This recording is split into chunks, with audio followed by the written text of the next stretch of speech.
ഉത്തരവാദിത്തമാണ്. ആശംസകളായും തന്നെ ഈ പൂക്കളും പൊന്നാടകളും ഒക്കെ കല്ലേറുകളായി മാറാൻ സാധ്യതയുള്ളൊരു നഗരസഭ ആയിരുന്നു ഇവിടെ ഉണ്ടായിരുന്നത്. അപ്പോൾ അത്തരത്തിലുള്ള എങ്ങനെയായിരിക്കും ഇവർ സാഹചര്യങ്ങൾ കൈകാര്യം ചെയ്യുന്നത്? പൊളിറ്റിക്സ് അങ്ങനെയാണല്ലോ, എന്നും പൂക്കൾ തന്നെ ആവണം എന്നൊന്നുമില്ല. കല്ലേറും എല്ലാം ഇതിൻ്റെ ഭാഗം തന്നെയാണ്. എല്ലാം വളരെ സുതാര്യമായിട്ട് മുന്നോട്ട് പോവുകയാണ്. പിന്നെ അവിടെ ഒരു പ്രതിപക്ഷമോ ഒരു ഭരണമോ അങ്ങനെ യാതൊന്നും ഉണ്ടാവില്ല. എല്ലാം വേണം. അതായത് എല്ലാവരും എല്ലാ അഭിപ്രായങ്ങളും പറയണം. അത് നല്ലതായതിലും മോശമായാലും, എന്നാലല്ലേ അത് എന്താ പറയുക കറക്റ്റ് ചെയ്തിട്ട് മുന്നോട്ട് പോകാൻ സാധിക്കുള്ളൂ. എല്ലാവരെയും കൂട്ടി യോജിപ്പിച്ചിട്ടുള്ള ഒരു പ്രവർത്തനമായിരിക്കും. കാരണം ഒരുപാട് പ്രശ്നങ്ങൾ ഉണ്ടായി, ചിലർക്കൊക്കെ മാനസികമായ ബുദ്ധിമുട്ടുകളും അകൽച്ചയൊക്കെ കാണും. അപ്പോൾ അവരോടൊക്കെ ഉള്ള സമീപനം എങ്ങനെയായിരിക്കും?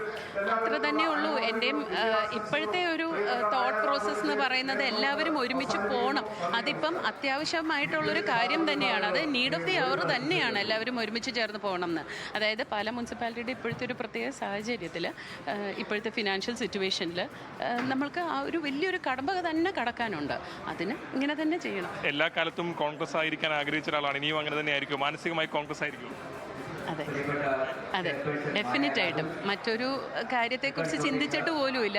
പിന്നെ നമുക്ക് വ്യക്തിപരമായിട്ടുള്ള താല്പര്യങ്ങളാണല്ലോ എപ്പോഴും. എങ്കിലും ഞാൻ ഇന്നൊരു ഇൻഡിപെൻഡൻറ്റ് കാൻഡിഡേറ്റ് ആണ്. എനിക്കങ്ങനെ പ്രത്യേകിച്ച് പാർട്ടി പറയാനില്ലെങ്കിലും മാനസികമായിട്ട് ഞാൻ ഇന്നൊരു കോൺഗ്രസ്സുകാരി. നടപടികളിലൊക്കെ താങ്കളുടെ പേരുമുണ്ട്. അപ്പോൾ ഇതിലൊരു വിഷമം ഉണ്ടായിരുന്നോ? മാനസികമായ വിഷമമുണ്ടോ? ഒരിക്കലും ഇല്ല. എന്താണെന്ന് വെച്ച് കഴിഞ്ഞാൽ സത്യത്തിനും നന്മയ്ക്കും വേണ്ടി മാത്രം നിലകൊള്ളണം എന്ന് ആഗ്രഹിക്കുന്നതാണ്. പിന്നെ മനുഷ്യനാണ്, തെറ്റുപറ്റാം. പക്ഷേ എങ്കിലും എനിക്കറിയാം ഇതൊരു നീതിയുടെയും സത്യത്തിൻ്റെയും വിജയം തന്നെയാണ്. ഏതാണെങ്കിലും നീതിയുടെയും സത്യത്തിൻ്റെയും വിജയമാണ് എന്നുള്ള പ്രതികരണമാണ് ഇപ്പോൾ ചെയർപേഴ്സന്റെ ഭാഗത്തു നിന്ന് ഉണ്ടായിരിക്കുന്നത്. പാലയെ സംബന്ധിച്ച് വലിയ രാഷ്ട്രീയ പോരാട്ടം നടക്കുകയായിരുന്നു. അതിനൊടുവിലാണ് ഇപ്പോൾ 16-10 എന്ന രീതിയിലേക്ക് ഒരു വിജയം ഉണ്ടായിരിക്കുന്നത്. 17 വോട്ടുകൾ ലഭിക്കേണ്ടതായിരുന്നു. പക്ഷേ വിമത കോൺഗ്രസ് കൗൺസിലർമാരിൽ ലിസിക്കുട്ടി ഇത്തരത്തിൽ കോൺഗ്രസ് പാളയത്തിലേക്ക് മടങ്ങി, ഔദ്യോഗിക കോൺഗ്രസ് ക്യാമ്പിലേക്ക് മടങ്ങിയതോടുകൂടി UDF വോട്ട് ചെയ്യുകയായിരുന്നു. അങ്ങനെയാണ് UDF 10 വോട്ടുകൾ ലഭിക്കുന്ന സാഹചര്യമുണ്ടായ